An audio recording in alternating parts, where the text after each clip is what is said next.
Today I want to talk about what people don't tell you about when you start healing and changing.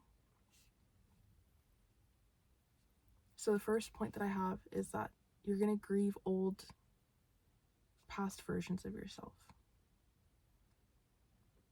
And that's a really bittersweet feeling. Because it's one thing to acknowledge chapters in your life, and it's a little bit harder when you're actually in it and things don't align anymore. They start to feel off. There's something that just, it's not right. And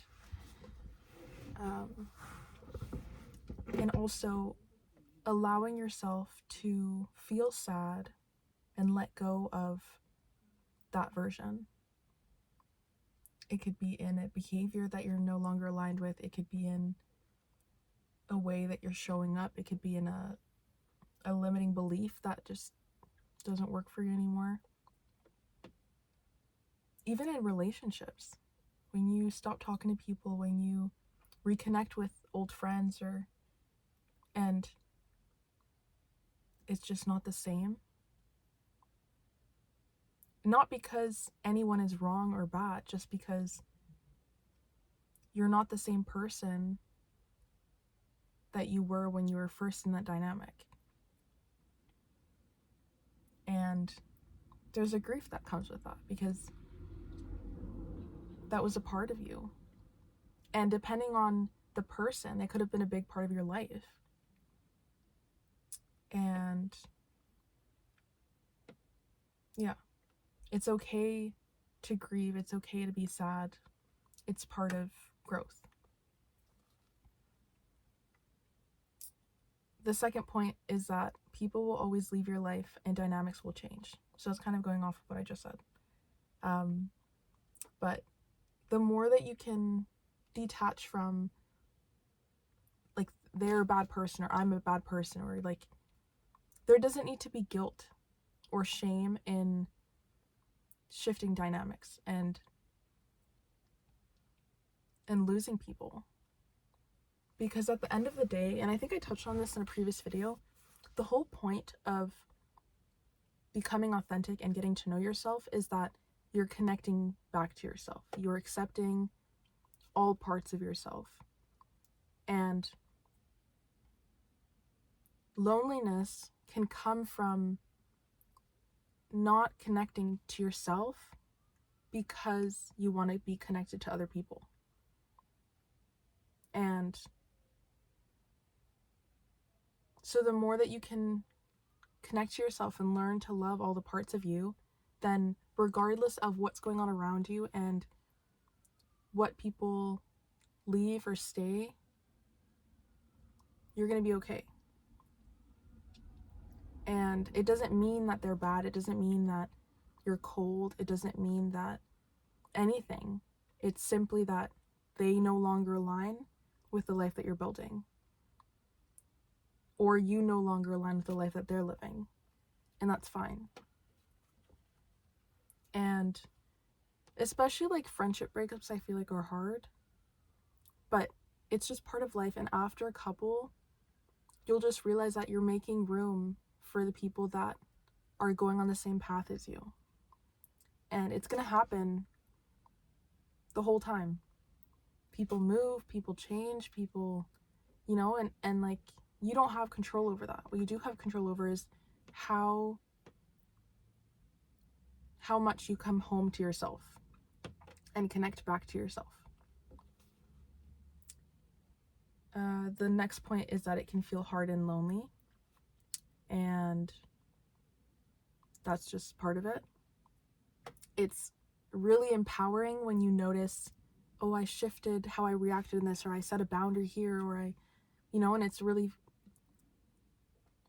you can feel so proud and excited about the way that you show up differently. But at the same time, those behaviors are going to cause a change in other aspects of your external world. And that can feel lonely because like I said, there's going to be the phase of when people leave and you're still waiting for it to be filled with the new people that are aligned with what you're living, and that can feel lonely. And that's why it's also just really important to learn to be with yourself and to be able to spend time with yourself and enjoy your own company, because sometimes it will just be your own company until the next people come in, and it will feel lonely and it will feel isolating sometimes. But there's also a peace that comes with that, because you're not trying to manage anyone, you're not trying to change yourself to fit in. And then when the people do come in, that you can be just yourself around and you don't have to watch what you're saying. That's also a different kind of calm and relief. And it's worth it to wait for that. Oh, that was later my next point. There are seasons of in-between that will feel unsteady because you don't resonate with who you used to be and you're not fully your new self yet, but the seeds are planted.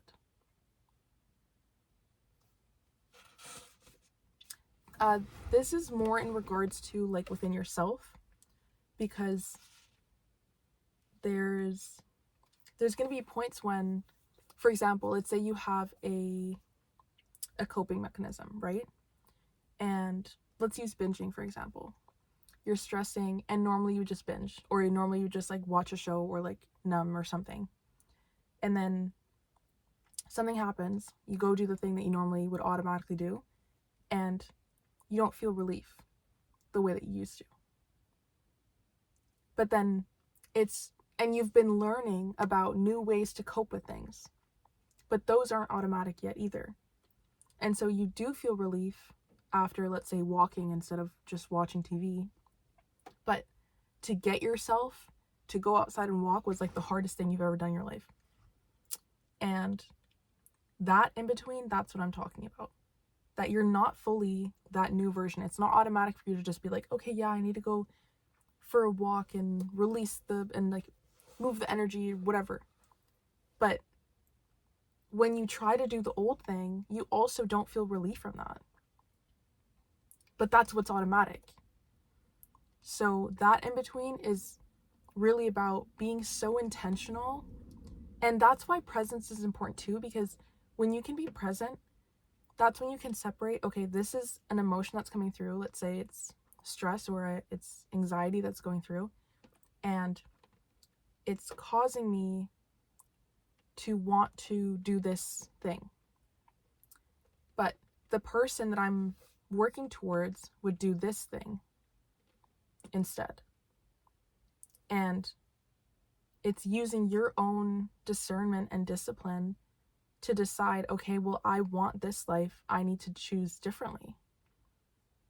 And just being so intentional with every small move in your life, down to like what time you wake up, what you do when you wake up, what you eat first thing in the morning, how much sleep you get, what you do when you can't sleep. And every little thing, it all adds up.